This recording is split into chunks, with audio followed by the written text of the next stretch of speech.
మావోయిస్టులకు మరో కోలుకోలేని దెబ్బ తగిలింది.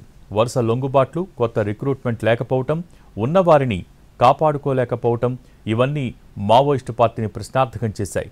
నక్సల్స్ అంతమే టార్గెట్గా ఆపరేషన్ కగార్ నిర్వహిస్తోంది కేంద్రం. మరోవైపు ఆపరేషన్ కగార్తో దెబ్బ మీద దెబ్బ తగులుతోంది. ఇంకోవైపు కేంద్ర కమిటీ సభ్యులు పోలీసులకు సరెండర్ కావటం ఇవన్నీ పార్టీని ప్రశ్నార్థకం చేస్తున్నాయి. 2026 మార్చి నాటికి మావోయిస్టులను లేకుండా చేస్తామని కేంద్రం హెచ్చరికలు వస్తూ ఉండటంతో కూంబింగ్ ముమ్మరం చేశాయి. ఇలాంటి సమయంలోనే భారీ ఎన్కౌంటర్లు జరుగుతున్నాయి.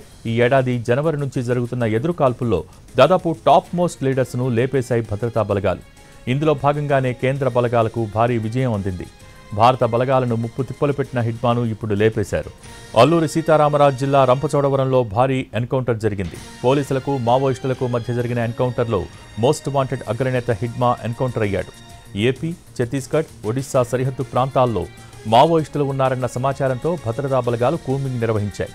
మావోయిస్టులు కాల్పులు జరపడంతో తిరిగి పోలీసులు ఎదురు కాల్పులు జరిపారు. ఈ ఉదయం కాల్పుల్లో హిడ్మా, అతని భార్య హేమతో పాటు మరో 5గురు మావోయిస్టులు మృతి చెందారు.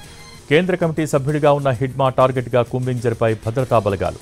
ఈ సమయంలోనే ఆంధ్ర, తెలంగాణ, ఒడిశా సరిహద్దు ప్రాంతంలో ముమ్మరంగా తనిఖీలు చేపట్టారు.